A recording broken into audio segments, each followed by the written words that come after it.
अस्सलाम वालेकुम। Defence matters with general Amjad Shoaib के साथ मैं हूं इश्तियाक गुंदल। नाजरीन, हम देखते हैं कि जब से अफगानिस्तान के अंदर अफगान तालिबान की हुकूमत अमारत इस्लामिया का वजूद जो है वो हमें नज़र में आता है, तो उसके बाद कहा जाता था कि वो हिंदुस्तान जो बार बार अफगानिस्तान की सरजमीन को इस्तेमाल करके पाकिस्तान मुखालिफ कार्रवाइयाँ करता था, अब शायद वो शिद्दत से अफगानिस्तान की सरजमीन को इस्तेमाल नहीं कर सकेगा। और इसकी एक और वजह यह भी थी कि पाकिस्तान ने पाक अफगान बॉर्डर पर जो फेंसिंग का काम था वो 95% से ज़ायद मुकम्मल कर लिया। लेकिन उसके बाद हम देखते हैं कि दहशत गर्दी के वो वाक़यात जो हमें पाकिस्तान के कबायली इस्लाम में नज़र आते थे, अब उनका ऐसा ज़ाहिर नज़र आता है कि वो वाले जो वाक़यात थे अब उसी रफ्तार के साथ बलूचिस्तान के मुख्तलिफ इलाकों में हो रहे हैं। आखिर बलूचिस्तान में दहशत गर्दी के होने वाले हालिया वाक़यात की क्या वजह है? और इसके साथ साथ बलूचिस्तान में हम देखते हैं कि जो सिक्योरिटी फोर्सेस के एहलकार हैं वो बज़ाहिर ऐसा नज़र आता है कि वो दहशत गर्दों का अवलीन हदफ हैं। तो क्या वजह है कि बलूचिस्तान की सरजमीन पे जो सिक्योरिटी फोर्सेस के एहलकार हैं उनको बार बार निशाना बनाया जा रहा है? इस हवाले से बात करेंगे। और क्योंकि हमने देखा कि क्वेटा के इलाके फातिमा जिन्ना रोड पर पुलिस वैन के करीब भी एक धमाका हुआ है, जिसमें एक पुलिस के डीएसपी समेत 3 अफराद जो थे वो जो है वो शहीद हो गए और 24 से ज़ायद जो थे वो ज़ख्मी हुए। तो ये बलूचिस्तान में जो हालिया लहर है दहशत गर्दी के, इसके पीछे कौन कौन सी वजूहत हो सकती हैं, इस पर बात करेंगे।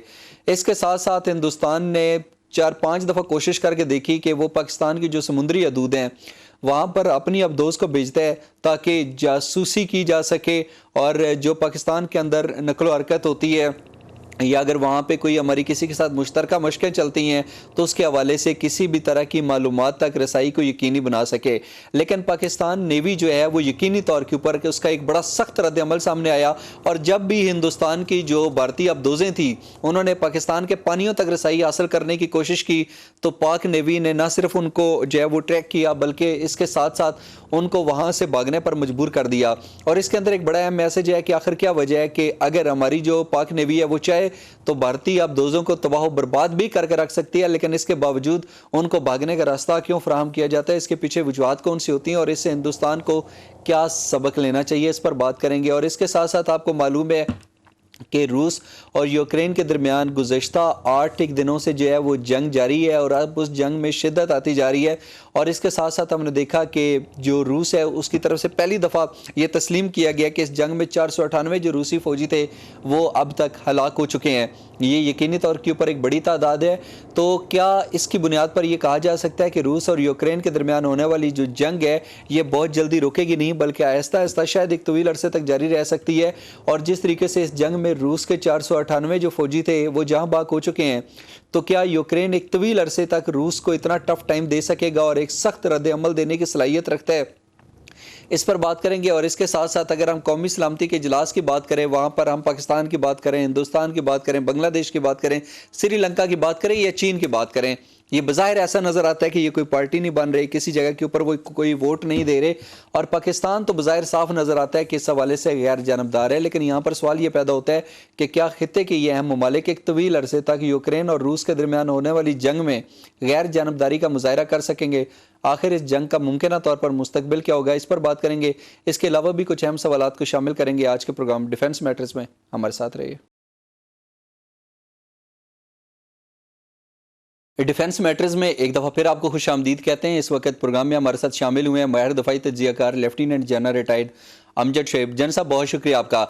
जन साहब, सबसे ये पहले ये बताइएगा कि हम देखते हैं कि बलूचिस्तान की सरजमीन पर एक बार फिर हमें दहशत गर्दी के वाक़यात के अंदर इजाफा दिखाई दे रहा है, और हमने देखा कि वहाँ पे क्वेटा के इलाके फातिमा जिन्ना रोड पर पुलिस वैन के करीब एक हमला हुआ जिसमें एक डीएसपी समेत 3 अफराद जो थे वो शहीद हो गए और 24 से ज़ायद ज़ख्मी हुए। इस हमले पर आपका क्या रद्द अमल है? देखिए, ये वाकया बहुत अफसोसनाक है, उसी तरह जैसे और भी वाकयात हुए जिनमें के किसी न किसी इंसानी जान का ज़िया हुआ। और इसमें हमने देखा कि कुछ अरसे से ये पुलिस की गाड़ियों वगैरह पे हमले करने की कोशिश की जा रही है। ये भी एक पुलिस वैन, पुलिस मोबाइल के ऊपर हमला किया गया। ये काबिल मुज़म्मत तो है, लेकिन इसका सद्देबाब भी होना जरूरी है। आपने देखा कि पिछले दिनों बहुत सारे हमले केच में और ये जो पर्वत वगैरह का इलाका है, यहाँ पे पंजगूर में ये अटैक किया गया। दहशतगर्द बड़े एक्टिव थे, लेकिन उसके बाद फिर आपने देखा कि आर्मी ने ऑपरेशन किया इन इलाकों में और दहशतगर्दों को चुन चुन के मारा, और ये ऑपरेशन जारी है। तो मेरा ख्याल है कि इंशाल्लाह यहाँ भी अगर ये मुस्तैद होके हमारी जो एंटी टेररिज्म स्क्वाड्स हैं वो काम कर रहे हैं, वो करेंगे और इंटेलिजेंस जो है वो बेहतर तरीके से इस्तेमाल होगी, तो ये भी खत्म होगा। दहशतगर्दी जो है ये एक ऐसा अमल है जो कि काफी अरसे लगातार चलता है, क्योंकि इनको बाहर से फंडिंग, बाहर से सपोर्ट मिल रही होती है, तो ये चलते रहता है। लेकिन इसमें डेफिनेटली हमारी रिजॉल्व, हमारा हौसला, हमारी जद्दोजहद जो है वो मौजूद है और उम्मीद है कि इंशाल्लाह बहुत जल्द इस पे काबू पाया जाएगा मुकम्मल तौर पे और दहशतगर्दों का सफाया किया जाएगा। जैन साहब, बलूचिस्तान में हम देखते हैं कि सिक्योरिटी फोर्सेस पर जो दहशतगर्दों की तरफ से हमले किए जा रहे हैं उनके अंदर हमें साफ इजाफा दिखाई दे रहा है और बज़ाहिर ऐसा नज़र आता है कि बलूचिस्तान में जो सिक्योरिटी फोर्सेस हैं वो दहशतगर्दों का अवलीन हदफ हैं। इसको आप कैसे देखते हैं? और ये इजाफा होता है जब आप देखते हैं काफी वक्त तक दरमियान में कोई वाकया नहीं हुआ, उस दौरान में यूं सोचा जाता है कि जैसे दहशतगर्दी खत्म हो गई, लेकिन वो खत्म नहीं होती। असल में दहशतगर्द अपने आप को दोबारा फेस करती हैं, रिग्रुपिंग करती हैं, अपने स्लीपर सेल वगैरह जो है उनको वापस शहरों में डेवलप करके लगाते हैं। तो इन चीजों की वजह से वक्त आता है जब वो तैयार होते हैं तो दोबारा ये दहशतगर्दी शुरू हो जाती है। असल में जरूरत इस बात की होती है कि जो दहशतगर्दी के खिलाफ जंग लड़ रहे हैं वो जब वक्फा आता है तो उससे भी वो मुस्तैद रहें, उनको उस वक्त भी किसी भी किस्म की सेंसर कॉम्पिटेंसी में नहीं जाना चाहिए और कोशिश करनी चाहिए कि लगातार प्रेशर रखा जाए और दहशतगर्दियों उनको मारा जाए या पकड़ा जाए। फिर ये वाकयात नहीं होते, क्योंकि दरमियान में होता यही है, अमूमन काफी लंबे वक्त के लिए चीजें नहीं पड़ जाती हैं, खामोश हो जाती हैं, तो फिर अमूमन दहशतगर्दियों में दोबारा एक्टिव हो जाते हैं। ये इससे बचना चाहिए। हिंदुस्तान जो है वो बार बार पहले अफगानिस्तान की सरजमीन को इस्तेमाल करता था, उसने कई बार ईरान की सरजमीन को भी इस्तेमाल करके पाकिस्तान के अंदर ज़मीनी रास्ते से दहशतगर्दी की बड़ी बड़ी कार्रवाइयों की मनसूबाबंदी करवाई और पाकिस्तान के अंदर उसने बेशुमार एक बड़ी तादाद के अंदर जो आम पाकिस्तानी थे उनका खून पाया। लेकिन अब हिंदुस्तान जो है वो कभी आलमी सतह पर पाकिस्तान को जो है साजिशें करता है, आलमी सतह पर पाकिस्तान को बदनाम करने की कोशिशें करता है, लेकिन अब उसने एक और हरकत भी की है और इससे पहले भी वो गालबन 4 से 5 दफ़ा ये हरकत कर चुके हैं। जैन साहब, हिंदुस्तान बार बार आलमी सतह पर पाकिस्तान को बदनाम करने का कोई मौका हाथ से नहीं जाने देता, लेकिन इस दफ़ा एक दफ़ा फिर उसने अपनी जो भारतीय अबदोज थी उसको पाकिस्तान की जो समुद्री रास्ता था उसमें दाखिल करने की कोशिश की ताकि ये कुछ मालूमात ले सके। आपकी नज़र में ये जो हिंदुस्तान की तरफ से हमें नज़र आता है कि एक दफ़ा फिर उसने अपनी भारतीय अबदोज को पाकिस्तान के समुद्री रास्ते में भेजने की कोशिश की है, आपकी नज़र में वो इससे क्या हासिल करना चाहता था और उसने ये हरकत क्यों की? देखिए, ये जो सबमरीन होती हैं यानी आबदोजें, ये खुफिया तरीके से काम करती हैं और पानी के अंदर नीचे रह के काम करती हैं और अमूमन इनकी कोशिश होती है कि कोई ना कोई ऐसा वाकया कर जाए जिससे कि नुकसान पहुंचाया जाए पाकिस्तान को। अगर सबमरीन नजर आ जाए यानी उसकी खोज लगा लिया जाए, उसको पहचान लिया जाए, तो समझा ये जाता है कि वो सबमरीन जो है वो तबाह हो गई। ये अलग बात है कि पाकिस्तान ने उनके ऊपर कोई मिसाइल वगैरह नहीं मारा, लेकिन एक दफा नजर आ जाए तो फिर वो बच नहीं सकती, फिर मिसाइल मार दिया जाता है। पाकिस्तान ने ये कोई चौथी पांचवी दफा ये डिटेक्ट की है इनकी सबमरीन। हमारे पानियों में आके ये जासूसी करते हैं या यहाँ आके हो सकता है कि दहशतगर्दों को हथियार वगैरह देने का किस्सा करें, लेकिन जब ये डिटेक्ट हो जाते हैं, जब ये पकड़े जाते हैं, तो फिर ये सबमरीन वाले जो है ये अपना काम मजीद नहीं कर सकते। तो उस लिहाज से पाकिस्तान नेवी ने दिफाई एतबार से ये तकरीबन को मेरा ख्याल है चौथा वाकया है जो कि उन्होंने पकड़ा है और भारत को बेनकाब किया है कि ये आपके समुद्रों में अपने इनग्रेस करता है, समुद्र में आता है और यहाँ पे आके कोई ना कोई तखरीबकारी का काम करना चाहता है। तो ये मैं इसमें हमें अपनी नेवी को शाबाश देनी चाहिए कि वो मुस्तैद हैं, हर वक्त वो तवज्जो रखते हैं, ध्यान रखते हैं अपने समुद्रों पे और भारत के नापाक अज़ाइम को नाकाम बना रहे हैं। और भारत को भी ये सोचना चाहिए कि हर दफा पकड़े जाते हैं तो कम से कम इस करतूत से बंद हो जाए, इस करतूत को छोड़ दें, ऐसे काम करें ही ना, ताकि दोनों मुल्कों के दरमियान एक एतमाद की फजा पैदा हो, ना कि दुश्मनी और जो मुखासमत है वो बढ़ती नजर आए। तो ये सूरत हाल है। बिल्कुल तैयार है और मुस्तैद है, और ये अगर करेंगे, इधर आएंगे इनके पानी में, तो ये पकड़े जाएंगे। अच्छा जैन साहब, ये अक्टूबर 2021 की अगर हम बात करें तो उस वक्त भी एक भारतीय जो बैरिया थी, उनकी अब दोस्त थी, उन्होंने बहर अरब में पाकिस्तानी समुद्री हदूद में दाखिल होने की कोशिश की थी। गोया कि उस वक्त अगर हमारे जो नेवी थी अगर वो चाहती तो उसको बिल्कुल तबाह करके रख सकती थी, लेकिन उन्होंने उसको भागने पर मजबूर कर दिया। तो क्या वजह है कि जब भी भारतीय अफदोज़ें पाकिस्तान के समुद्री रास्ते में दाखिल होने की कोशिश करते हैं, पाक नेवी जो है उसका बड़े भरपूर अंदाज में जवाब देती है, वो चाहे तो उसको तबाह बर्बाद करके रख दें, लेकिन इसके बावजूद जो है उनको वापस भागने पे सिर्फ मजबूर किया जाता है, उनको तबाह नहीं किया जाता। आपके नजदीक इसकी क्या वजह हो सकती है? बात यह है कि अगर आप तबाह कर दें तो इसका मतलब यह है कि आपने जंग छेड़ दी, जंग का आपने इब्तदा कर दी। हो सकता है कि भारत हमारे पानी में जो आ रहा है समुद्रों में, वो हमें इश्तियाल दिलाने के लिए आ रहा हो। क्या आप इश्तियाल में आके कोई ऐसा काम करें तो फिर उससे जंग शुरू हो जाए, फिर दुनिया की तवज्जो इधर की जाए। तो पाकिस्तान तो जंग शुरू नहीं करना चाहता, क्योंकि पूरी दुनिया को हम ये बताना चाहते हैं कि हम एक पुरअमन कौम है, हम जारियत नहीं करते। लिहाजा पाकिस्तान अवॉइड करता है, कोशिश करता है कि इस तरह की जो इश्तियाल अंगेजी है उसको अमन से, सूझबूझ से उसको हैंडल किया जाए, ना कि इनकी सबमरीन को तबाह कर दिया जाए। लेकिन डिटेक्ट करना यानी उसको देख लेना, उसका सुराग लगा लेना, खोज लगा लेना, और फिर दुश्मन को बता देना कि तेरी ये तस्वीरें हैं, तेरी आप दोस्त की जो हमने निशान लगा दिया, जो हमने पकड़ी देखी, वो उसके लिए काफी है। उसको समझ जाना चाहिए कि हकीकतन ये तबाह हो गई। अगर ये दुश्मन ने देख ली या पाकिस्तान ने देख ली या पहचान ली है, तो ये पाकिस्तान की मेहरबानी है कि उसके ऊपर मिसाइल फायर नहीं किया। लेकिन अब ये है कि चूंकि ये 4 दफा हो चुका है, पाकिस्तान को चाहिए कि वार्निंग दे दें उनको और भारत को बता दें कि बहुत हो गया। अब अगर हमने देखा आपकी सबमरीन वगैरह इधर हमारे पानी में आती तो फिर हम उसको उड़ा दें।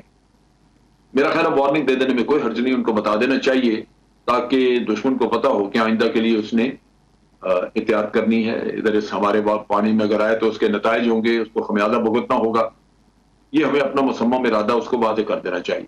जी नाजरीन, जैसा कि हम बात कर रहे थे कि किस तरीके से हिंदुस्तान जो है वो पाकिस्तान को नुकसान पहुंचाने की कोशिश करता रहता है और अपनी तरफ से वो भरपूर कोशिश करता है कि या तो पाकिस्तान को आलमी सतह पर बदनाम किया जाए, रुसवा किया जाए, पाकिस्तान को सफारती सतह पर तनहा किया जाए।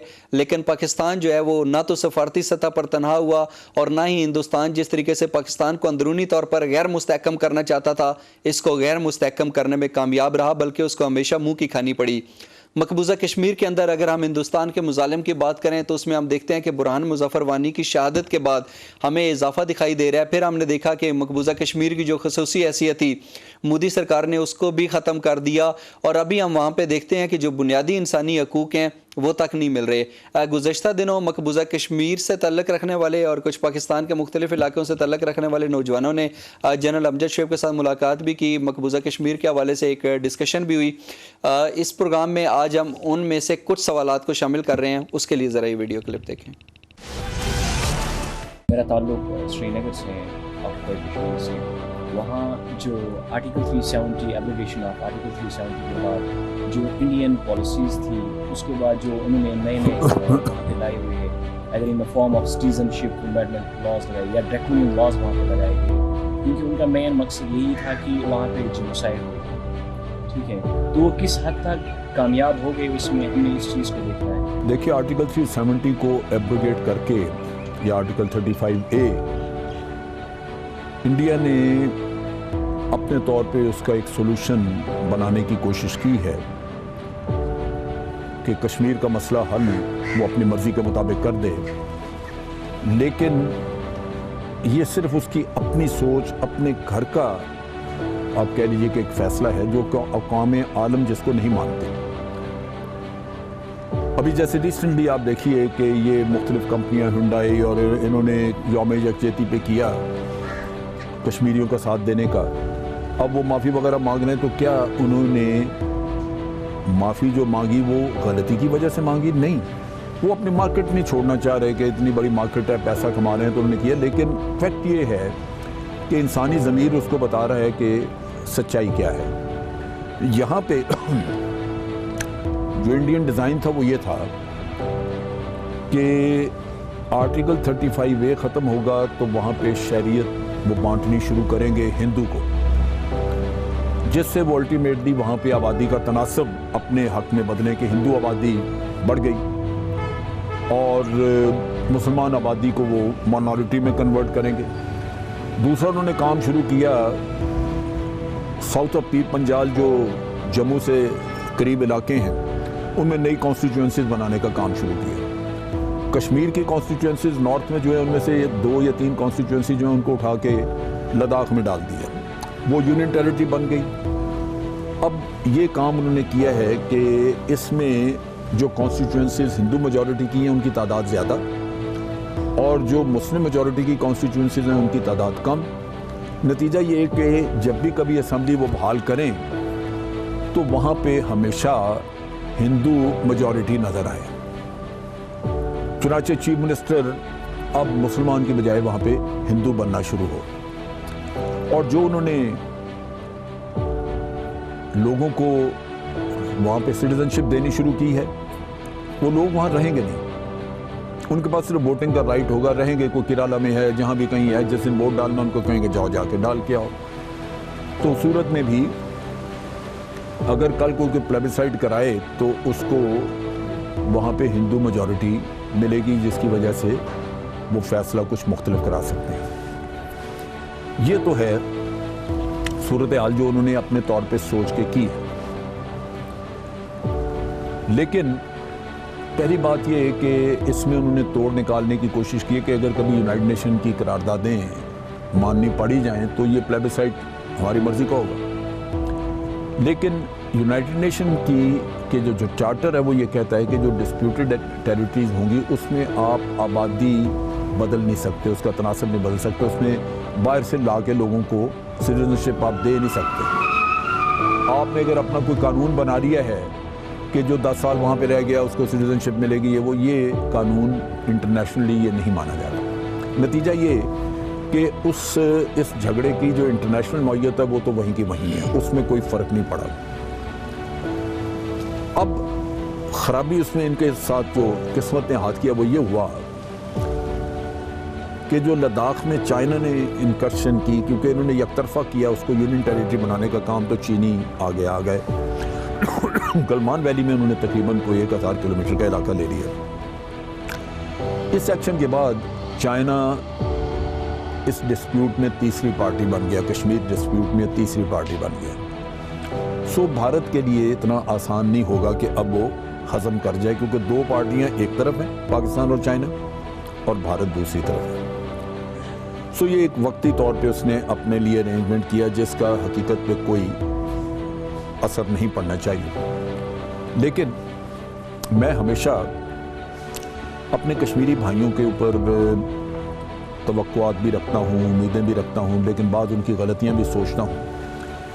मुझे हमेशा इस बात का अफसोस होता है कि हम इस हाल तक पहुँचे सिर्फ इस वजह से कि आपकी सफ़ों में शेख अब्दुल्ला और उसका ख़ानदान शामिल था, आपकी सफ़ों में बख्शी था, आपकी सफ़ों में मुफ्ती थे। इन लोगों ने हमेशा भारत को कंधा दिया, सहारा दिया और वो जारी इलेक्शन करवा के हर दफ़ा इनकी मदद से वहाँ पे हुकूमत बनाता रहा। होना ये चाहिए था कि वहाँ पे भारत टक्करें मारता रहता, वो कभी वहाँ पे हुकूमत ना बना सकता, कभी इलेक्शन कामयाब ना होते अगर हमने इन गद्दारों को सबक सिखाया होता। ये आज भी गद्दार पल रहे हैं वहाँ पे। उन्होंने गुपकार रेजोल्यूशन बना, फिर 11 पार्टियाँ इकट्ठी करके तो गुपकार में ड्रामा रचा दिया। आज भी वो भारत के साथ खड़े हैं। तो जब भी अपनी आस्तीनों में हम सांपों को पलने देंगे तो हमें किसी से शिकायत नहीं होनी चाहिए। वो सांप आपके अपनी आस्तीन में है, वो डसेंगे आपको। यहाँ भी यही मसला है। अब भी जरूरत इस बात की है कि इन लोगों को डिस्कार्ड किया जाए, इनका हुक्का पानी बंद, इनको बाहर मुंह ना लगाएगा। पब्लिक में ये शऊर पैदा करने की ज़रूरत थी और बताने की ज़रूरत है कि कश्मीर में आज जो जमोहाली, जो खून बह गया, जो तबाही, वो सब इनकी वजह से, क्योंकि ये सहारा थे उससे भारत का। तो ये इनको मार्जिनलाइज करना आपकी सबसे पहली ज़रूरत है, ताकि भारत को वहाँ पे अपना मुसलमान तबके में एक भी हमायती ना मिले। अगर हमायती मिलेंगे फिर किसी से शिकायत करने की कोई ज़रूरत नहीं है, फिर वो आपके अपने वहाँ पे गद्दार मौजूद हैं, वो आपको मरवा लें। सो पहली बात तो ये। दूसरी चीज़ ये है कि भारत जो कुछ कर रहा है मुसलमानों के साथ, भारत के अंदर, कश्मीर में मुसलमानों के साथ, या अभी जैसे हिंदुत्व की वजह से बाकी अक़लियतें भी वहाँ पे तकलीफ में हैं। इंटरनेशनल कम्युनिटी इस वक्त खामोश है, लेकिन ये ज़हन में रखें कि ये हालात ऐसे नहीं रहेंगे, ये बदलेंगे। उसकी बुनियादी वजह यह है कि भारत कश्मीर, चाइना को तो मुकम्मल तौर पे अपना दुश्मन बना बैठा है, क्योंकि अमेरिकन साइड पे चला गया, क्वाड का हिस्सा बन गए। इधर बॉर्डर के जो तनाज़ात हैं वो हल नहीं किए। लेकिन रशिया, जिसको आज कन्फ्रंटेशन है अमेरिका के साथ, भारत अमेरिका को भी हाथ रखना चाहता है और रशिया पे भी हाथ रखना चाहता है।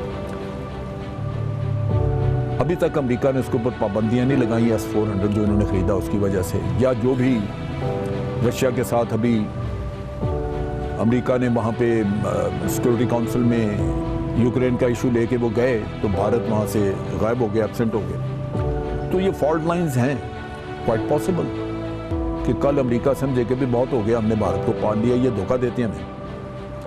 और जो अमेरिका समझता था कि मार्केट है भारत और यहाँ से कहें, वो भी उनको बहुत फ़ायदा नहीं हुआ। जब इन्होंने न्यूक्लियर डील किया भारत के साथ, अमेरिका ने सिविल न्यूक्लियर कॉर्पोरेशन का जो एग्रीमेंट किया, तो वो किया बुनियादी तौर पे इसलिए था कि भारत कह रहा था कि हमने 23 रिएक्टर्स लगाने हैं भारत में 1930 तक।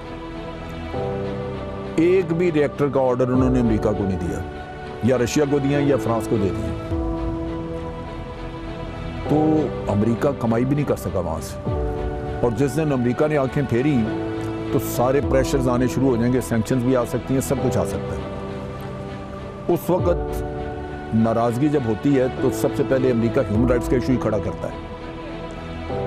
उस वक्त कश्मीर के ह्यूमन राइट्स भी सामने आएंगे, भारत के भी आएंगे, बहाना यहाँ से शुरू होता है। तो ये दुनिया है, इसमें चीज़ें बदलती हैं, सिर्फ सच्चाई पीछे रह जाती है। और सच्चाई क्या है कि आपने अपना हक़ खुद इरादियत लेना है।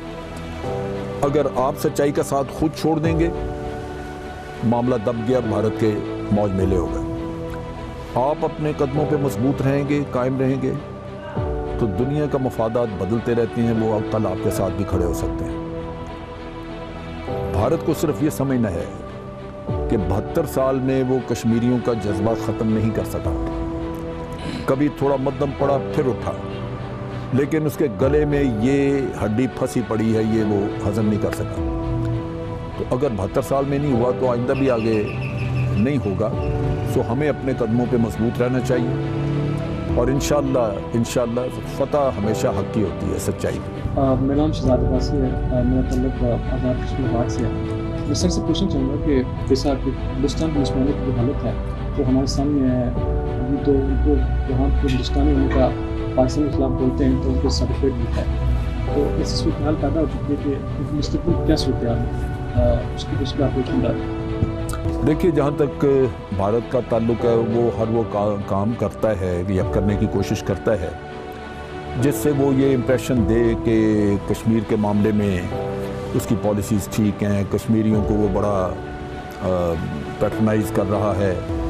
उसने झूठे दौरे भी कराए बाहर से, चंद एक अपने दोस्त ममालिक के लोगों को बुला के एक दौरा भी कश्मीर का करा के तो बात बाहर कुछ और फैलाई।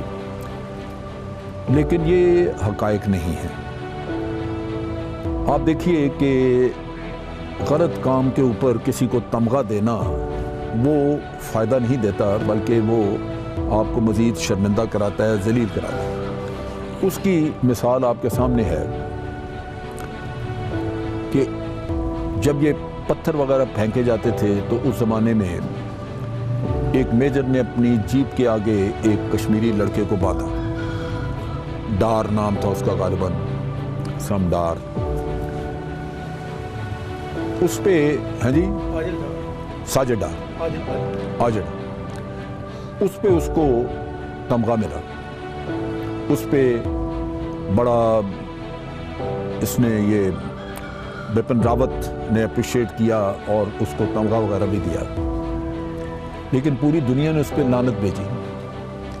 यहाँ तक कि जो यूनाइटेड नेशन की अपनी ह्यूमन राइट वॉच डॉग है, उन्होंने जो रिपोर्ट मुरतब की 2 साल पहले जो रिपोर्ट इशू हुई, उस पर उन्होंने ख़ास तौर पे इस चीज़ पे तनकीद की और उन्होंने कहा कि इनको शर्म आनी चाहिए कि इतने आप ह्यूमन शील्ड बना रहे हैं और उस पे बजाय इसके कि आप शर्मसार हों आप तमगे दे रहे हैं। तो बात यह है कि दुश्मन तो दुश्मन है, वो इस तरह की हरकतें करेगा, लेकिन इसका ये मतलब नहीं है कि वो आलमी सतह पे या इंसानियत के नुक्ता निगाह से वो चीज़ दुरुस्त थी और उसको सराहा जा रहा है। वो सराहा नहीं जा रहा।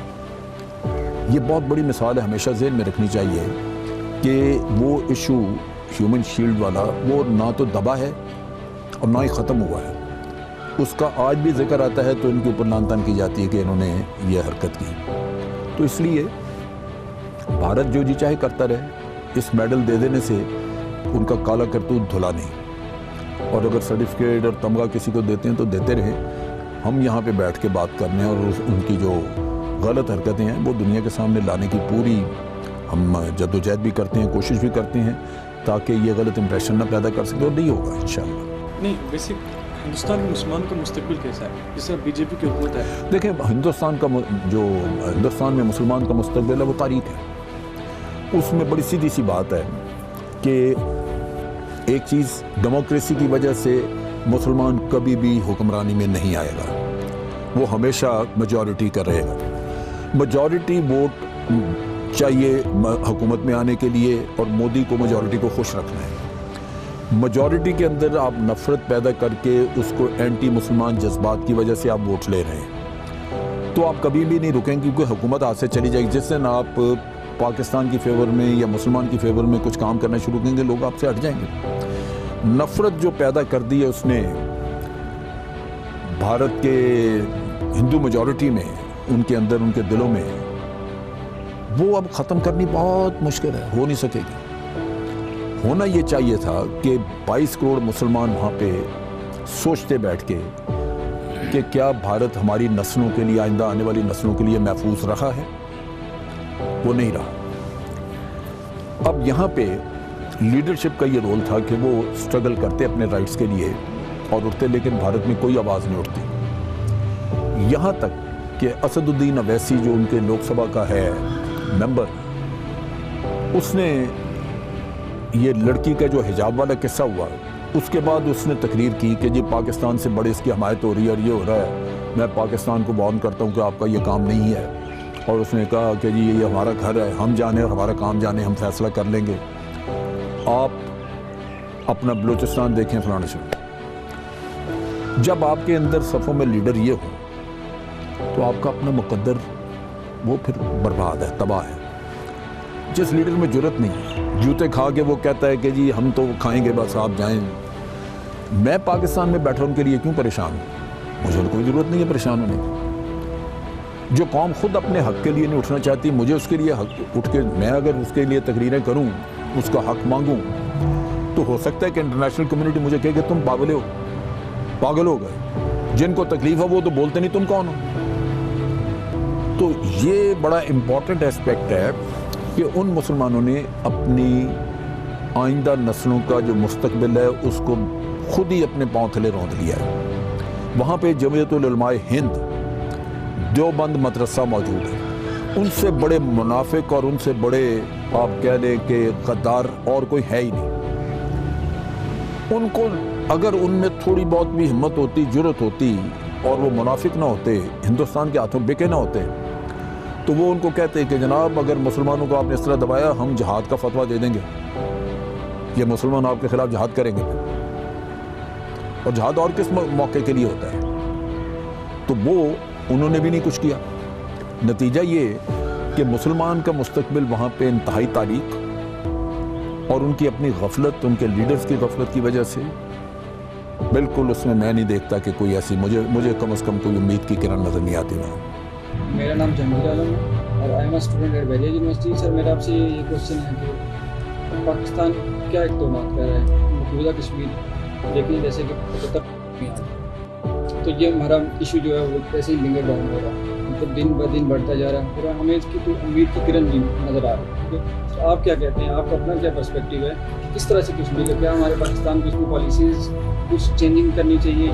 आप अपना पर्सपेक्टिव। पाकिस्तान ने अपना कश्मीर का जो मामला है अपनी कोशिशों की वजह से इसको इंटरनेशनली जिंदा रखा हुआ, वरना ये ख़त्म हो जाता। लेकिन पाकिस्तान ने आज दिन तक 3 जंगें जो लड़ी हैं वो कश्मीर के लिए लड़ी हैं। अब उस वक़्त की 3 जंगों ने हमें कोई नतीजा नहीं दिया जिससे हम ये कहें कि कश्मीर के मसले के हल के हम करीब चले गए। और ये बात की डेवलपमेंट है और वो एक हकीकत है, वो ये है कि आज पाकिस्तान और भारत दोनों न्यूक्लियर पावर्स हैं। जिस दिन से न्यूक्लियर वेपन ईजाद हुए आप देखें कि 2 न्यूक्लियर पावर के दरमियान जंग नहीं हुई। उन्होंने प्रॉक्सी वॉर्स किए हैं, जिससे पाकिस्तान में भी बलूचिस्तान में प्रॉक्सी वॉर है या कहीं, लेकिन डायरेक्ट जंग नहीं हुई और यहाँ भी नहीं होगी। अब यहाँ पे 2-3 ऐसे फैक्ट्स हैं जो कि इस मसले को सपोर्ट कर सकते हैं, जिनके लिए कोशिश करनी चाहिए। एक तो ये है कि कश्मीर के अंदर इंसर्जेंसी जो है उसको ज़िंदा रखना, लेकिन बेहतर तरीके से। जो अभी चल रही है ये ठीक नहीं है। इसमें हमारा कोई भी इंडिविजुअल एक्सपोज होता है, वो 1 दिन 2 दिन लड़ता है, उसके बाद वो मारा जाता है।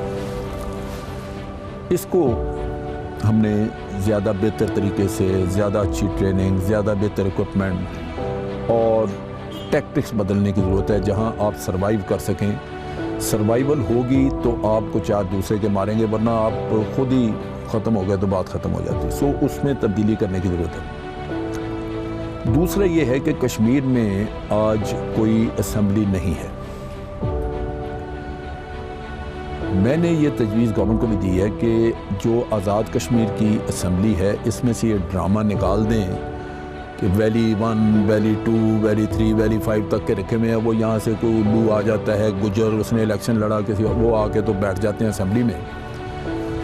आप रिप्रेजेंटेशन दें हेड कश्मीर को, और उनके जितने भी ओवरसीज़ हैं लोग पाकिस्तान, ये कश्मीरी एक्सपेट्रिएट्स इंग्लैंड में हैं, मुख्तलिफ जगहों पे हैं, उनकी अपनी पीछे लिंकेजेस हैं। उनकी कॉन्स्टिट्यूएंसी से उनको बेशक नॉमिनेट करके लेके आए, लेकिन ओरिजिनल वैली के लोग जो हैं वो आके इधर बैठे पार्लियामेंट, इनकी असेंबली में, हमारी असेंबली में। वोटर्स की नई लिस्टें शाया कर दें, जिसमें उन वोटर की लिस्टों में वहाँ के लोगों के आपके नाम हों वोटर लिस्टों में। और वो तब होंगे जब आप उन्हीं के जो इंडियन वोटर लिस्टें हैं या इंडिया के जो भी उनके होंगे नेट पे पड़ी हुई, उन्हीं को लेके तो वो छाप दें और बना के तो उनको कहें जी कि आप वोटिंग में हिस्सा लें इस पे इलेक्ट्रॉनिक सिस्टम के ज़रिए। अगर वो जैम कर दें, इंडिया ना लेने दे, तो तब भी आप उनको रिप्रेजेंटेशन दे दें नॉमिनेशन के ज़रिए, लेकिन आप वैली को प्रॉपर रिप्रेजेंटेशन दें और डिक्लेयर कर दें कि यही एक असेंबली और हुकूमत है पूरे कश्मीर की। इसको एम्पावर कर दें, इस असेंबली को, ये अपना मुकदमा लड़ना शुरू करें मेन कश्मीर की। उसमें ओरिजिनल कश्मीरी वहाँ के जो वैली के लोग हैं वो भी रिप्रेजेंटेटिव होंगे। उनको बेशक आपको अपने खर्चे पे बुलाना पड़े, इंग्लैंड से आते हैं, फ्रांस से आते हैं, जर्मनी से आते हैं, जिस भी मुल्क में हैं आपने रिप्रेजेंटेशन दी है, वो एज मेंबर ऑफ असेंबली आपका केस जाके प्रेजेंट करेंगे दूसरी जगहों में। दूसरा ये है कि ह्यूमन राइट्स का इशू जो है वो सबसे अहम है, क्योंकि कश्मीर में जो लोगों पे जुल्म हो रहा है वो रुकना ज़रूरी है। अब उसमें अगर अमेरिका, बरतानिया, फ्रांस, ये मुल्क हैं जो P5 कंट्रीज़ हैं, ये कोई अपना रोल प्ले नहीं कर रहे हैं, उसकी बुनियादी वजह यह है कि वो उनके ऊपर उनके अपने अवाम की तरफ से कोई प्रेशर नहीं है। उनको गवर्नमेंट का फैसला है और गवर्नमेंट टू गवर्नमेंट इंडिया के साथ उनके मफादात ऐसे हैं कि वो नहीं कर रहे। सो हमें human rights delegation, human rights की ऑर्गेनाइजेशनों के या अपने पार्लियामेंटेरियंस के या दूसरे लोगों के पढ़े लिखे ये भेजने चाहिए इन मुल्कों में पब्लिक को सेंसिटाइज करने के लिए, और उनको रिक्वेस्ट करनी चाहिए कि जनाब आप अपनी हुकूमतों पर प्रेशर लेके आएँ, ये जुल्म हो रहा है। क्योंकि मगरबी दुनिया में ह्यूमन राइट्स के ऊपर बातचीत बहुत है, लेकिन फैसले हुकूमतें करती हैं, और हुकूमतें वहाँ पे फैसला तब करेंगी हमारे फेवर का जब उनके ऊपर उनके लोगों का प्रेशर आएगा। सो उसको आपने सेंसिटाइज करना है ताकि और ये रिकमेंडेशंस हमने अभी बना के दी हैं गवर्नमेंट को 5 तारीख को। वेटेंसी के हवाले से आप हमें सिस्टम तब्दील करना होगा। सिस्टम ये है कि हमें अभी होता ये है कि हमारे लड़के ये जाके किसी के घर में छुप जाते हैं, वो घर भी बर्बाद हो जाता है और वो खुद भी मारे जाते हैं वहाँ पर। इनको टोटली अब आ जाना चाहिए एम्बुश पे पहाड़ों में रहें, घरों शहरों में आने की कोई कोशिश न करें। जी नाजरीन, मकबूजा कश्मीर में भारतीय जुल्म बर्बरियत के हवाले से कुछ सवालात पूछे गए। जना साहब का जवाब भी आपने देखा। यहाँ पर एक मुख्तसर सी ब्रेक लेते हैं और जब ब्रेक के बाद वापस आएंगे तो फिर हम यूक्रेन और रूस के दरमियान जंग की जो मौजूदा सूरत हाल है और मुमकिन तौर पर यह मौजूदा सूरत हाल मुस्तकबिल में क्या रुख इख्तियार कर सकती है, इस हवाले से बात करेंगे। हमारे साथ रहिए। डिफेंस मैटर्स में एक दफ़ा फिर आपको खुशामदीद कहते हैं। अच्छा जैन साहब, ये बताइएगा, उसका वजारत दिफा है, उनकी तरफ से कहा गया है कि यूक्रेन के साथ जो उनकी जंग चल रही है इसमें उनके 498 जो फौजी हैं वो अब तक हलाक हो चुके हैं। बज़ाहिर ये एक बड़ी तादाद है। आप क्या समझते हैं कि क्या यूक्रेन एक तवील अरसे तक रूस को सख्त रद्द-ए-अमल देने की सलाहियत रखता है? और इनकी जंग का ताल्लुक है रूस की। रूसी वजारत दिफा ने तो अपने फिगर्स जारी किए हैं, लेकिन दूसरी तरफ यूक्रेन जो वो बहुत बढ़ा चढ़ा के वो भी फिगर बता रहा है। उन्होंने कहा जी 5000 रूसी मार दिए, वो अपना नहीं बताते कि उनका क्या हुआ। तो एक पहली बात तो यहाँ पे ये है कि हकीकतन जो एक्चुअल जो कुछ सच में हो रहा है वहां पे वो सब पे वाज़ेह नहीं है। यूं लगता है कि दोनों साइड जो हैं वो कुछ न कुछ मुबालगा आराई कर रही हैं या गलत बयानी कर रही हैं। नतीजा ये कि हमें बहुत सही सिचुएशन का पता नहीं चलता। लेकिन एक चीज वाज़ेह है कि जब हम देखते हैं कि रूस पिछले 7-8 दिन में उनके बहुत सारे इलाके कब्जा नहीं कर सका, वो लगता यूं है कि रूस की फौज जो है वो बहुत पेशकदमी नहीं कर सकी। तो इससे एक चीज तो जाहिर है कि उनको काफी सारा सामने से रेजिस्टेंस मिल रहा है और काफी मुकाबला उनका किया जा रहा है आगे से, जिसकी वजह से वो इतनी जल्दी आगे अपने इलाके कब्जा नहीं कर सके। अब ये जो सूरत हाल है उसमें ये है कि एक तरफ तो बरतानिया और फ्रांस, अमेरिका ये हथियार उनको दे रहे हैं, एंटी टैंक मिसाइल और एंटी एयरक्राफ्ट मिसाइल, जिससे वो इनके टैंकों को भी तबाह कर रहे हैं और रूस की जहाजों को भी उन्होंने दावा करते हैं कि हमने गिराया है। अगर वो कहते हैं कि जी हमने 5 गिराए या 6 गिराए, तो 6 नहीं तो कम से कम 2 तो गिरा ही लिए हो। तो इसलिए रूसियों के लिए भी ये यहाँ पे ऑपरेशन करना खासा मुश्किल हुआ पड़ा है, जिसकी वजह से बहुत प्रोग्रेस नहीं है ऑपरेशन। अब ये है कि उन्होंने हमला अपना रिन्यू किया। रूसियों ने ताजादम फौज दोबारा अपनी चलाई है, जो कि काफी बड़ी उनकी आर्मी का हिस्सा जो अटैक कर रहा है, हमला कर रहा है, और कई तरफ से किया उन्होंने। और आज दावा उन्होंने किया कि हमने एक शहर पकड़ भी लिया। तो मेरा ख्याल है कि शायद अब प्रोग्रेस थोड़ी तेज हो जाए। दूसरी बात यह है कि यह भी सुनने में आया है कि अमेरिका ने जब देखा कि जंग बिल्कुल होने वाली है और रूस हमला कर देगा, तो उन्होंने यहाँ पे अपने कॉन्ट्रैक्टर के यानी किराए के फौजी काफी भेजे। ये रिटायर्ड फौजी होते हैं, जैसे ब्लैक वाटर थी, तो उनके लोग हैं जो ट्रेंड हैं और उनके पास असला भी है, और वो यहाँ आके तो मुकाबला कर रहे हैं। ये पॉसिबल है कि जो रूस की इतनी सारी जो कैजुअल्टीज हुई हैं, उनके लोग मारे गए हैं या उनकी गाड़ियां तबाह हुई हैं, उसमें ब्लैक वाटर का या उस जैसी किसी और तंजीम का काफी अमल दखल हो, क्योंकि वो अच्छी ट्रेनिंग उनकी हुई होती है और वो सिविल कपड़ों में होते हैं, किसी को पता नहीं चलता कि कौन। तो ये एलिमेंट भी हो सकता है। अब देखने की बात यह है कि एक तरफ मुज़ाकरात भी इन्होंने शुरू किए हैं और दूसरी तरफ जंग जारी है। जंग अगर प्रोग्रेस करती है तेजी से और रूस का कब्जा हो जाता है तो फिर मुज़ाकरात की शक्ल बदल जाएगी। और अगर मुज़ाकरात कामयाब हो जाते हैं और उसके नतीजे में जंग बंद हो जाती है तो बहुत अच्छा है, तबाही से बच जाएंगे।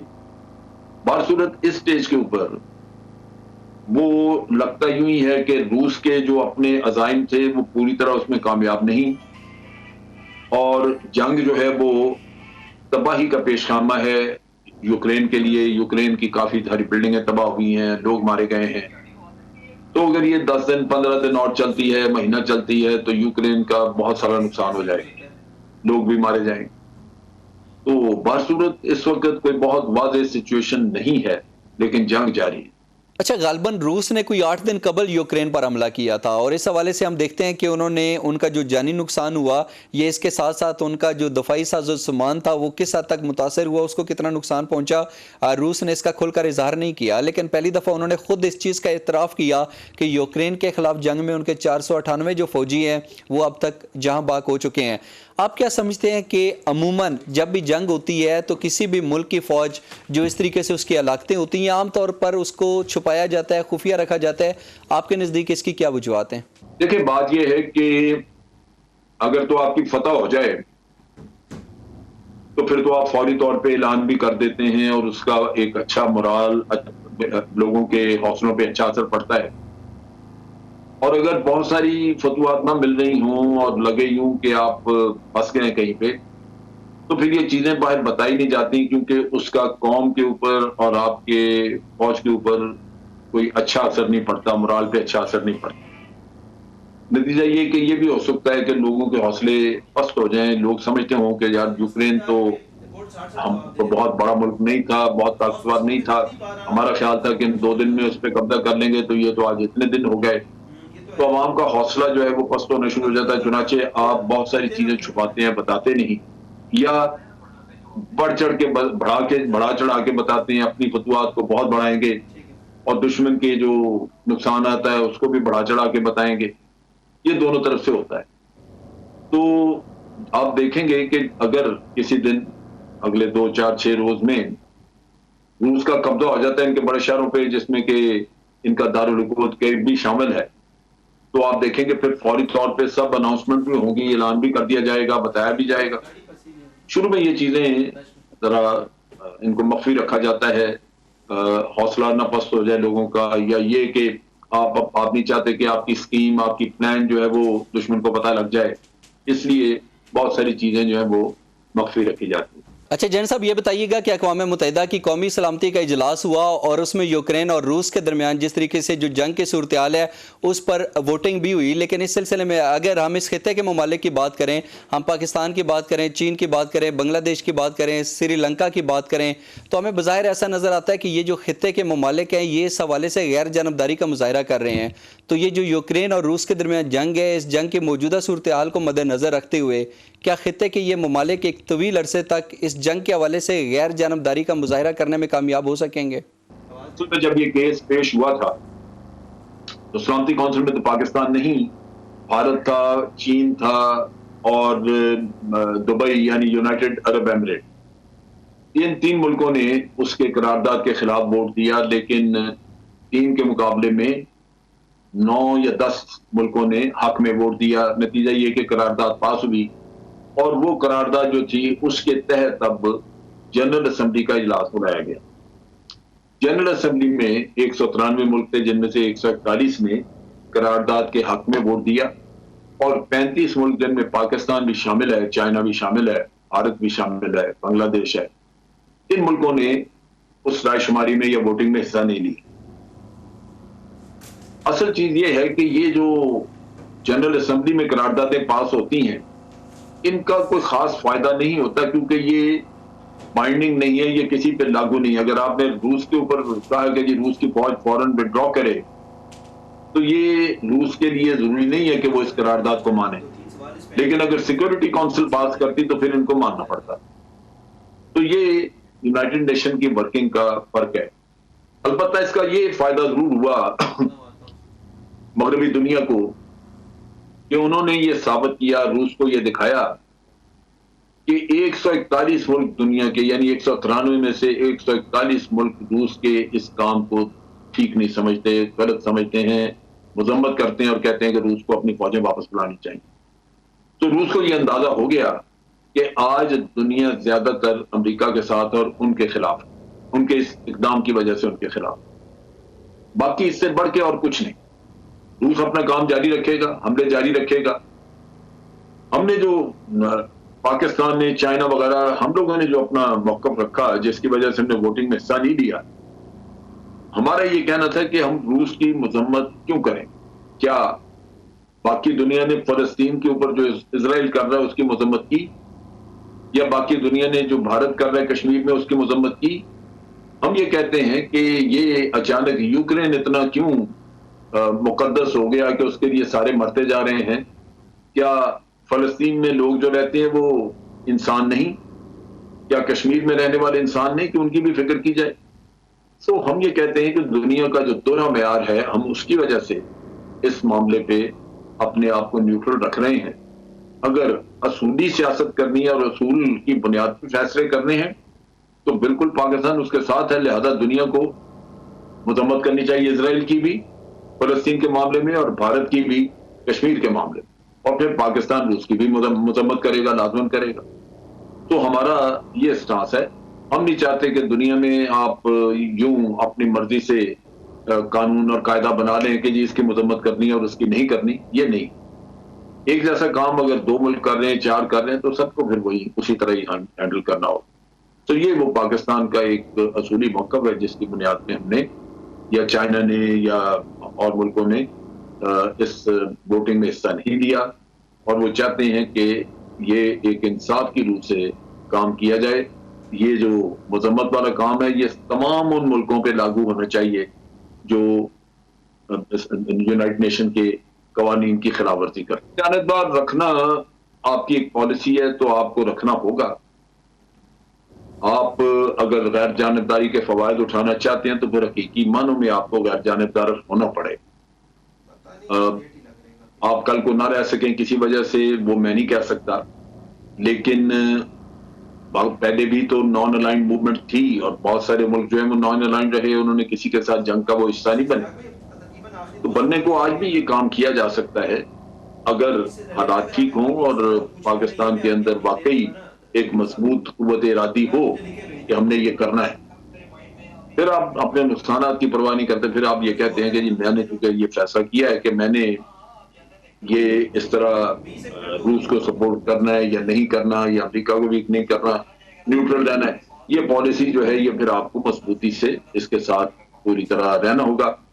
और उसके फिर जो नतायज हों, अगर कोई मुल्क आपके खिलाफ हो जाता है उससे, जिस तरह अमेरिका वगैरह को खिलाफ हो जाता है, तो वो फिर आपको बर्दाश्त करने चाहिए। जैन साहब, आप क्या समझते हैं कि क्या रूस यूक्रेन पर जौहरी हमला कर सकते हैं?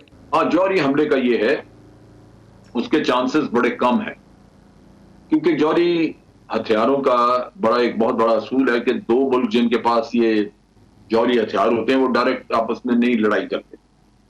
प्रॉक्सी वॉर्स वगैरह होती हैं तीसरी जगह पे किसी तीसरे मुल्क में, लेकिन खुद डायरेक्ट नहीं लड़ते। उसकी वजह यह है कि उनको पता होता है कि अगर एक साइड ने जौहरी हथियार चलाया तो दूसरी भी चला देगी, तो दोनों तबाह होंगे। अगर तो ये हो ना कि एक तबाह हुआ दूसरा बच गया, तो जो बचने वाला है वो ये कर सकता है कि भी अपना एटम बम चला दे और मुतमईन हो कि भी दूसरे के पास तो है ही नहीं तो मेरा कुछ नहीं बिगाड़ सकता। लेकिन जहां दोनों के पास होता है वहां ये बहुत मुश्किल होता है कि आप एटमी हथियार इस्तेमाल करें, क्योंकि दोनों को खदशा होता है कि ये दोनों तरफ से चलेंगे, अब दोनों तबाह हो जाए। लिहाजा मेरे अपने नुक्ता निगाह से तो नहीं लगता कि यहाँ पे इस स्टेज के ऊपर न्यूक्लियर वेपन्स के इस्तेमाल का कोई खतरा है। यहाँ इस स्टेज के ऊपर यही है कि यूक्रेन चूंकि नॉन न्यूक्लियर कंट्री है तो रशिया उसमें हमले कर रहा है और यही चलता रहेगा। रशिया अमेरिका के साथ या फ्रांस, बरतानिया, इनके साथ आमना सामना नहीं करेगा क्योंकि उनके पास न्यूक्लियर वेपन्स हैं। अच्छा जैन साहब, ये बताइएगा कि ये जो रूस और यूक्रेन के दरमियान जंग की मौजूदा सूरत हाल है, आप क्या समझते हैं कि क्या बहुत जल्द इस चीज़ के इम्कानात हैं कि रूस यूक्रेन से अपनी अफवाज को वापस बुला ले, या आप समझते हैं कि ये जंग है एक तवील अरसे तक जारी रह सकती है? मेरा ख्याल है कि फौरी तौर पर इम्कानात नहीं। देखिए, रूस एक बड़ी कुव्वत है, उन्होंने अपने कुछ मुतालबात रखे। मुतालबात मान लिए जाए तो आज जंग बंद हो जाएगी, नहीं मानेंगे तो वो फिर इनको पूरा कब्जा करके यूक्रेन के ऊपर, तो फिर अपनी बंदूक के जोर के ऊपर इनसे मुतालबात मनवाएंगे। मुतालबात तो उनके जायज हैं, वो नहीं चाहते कि नेटो सब मुल्कों को, इनको जो कि पहले सोवियत यूनियन में जो मुल्क थे उनको मेंबरशिप दे के तो रूस को बिल्कुल बेदस्तपा कर दे और रूस को फिर धमकियां देता रहे। वो अपनी सिक्योरिटी के लिए रास्ता मांगते हैं और रूसी कहते हैं कि जो मुल्क हमारे साथ जिनकी सरहदें मिल रही हैं उनको आप नेटो में शामिल ना करें।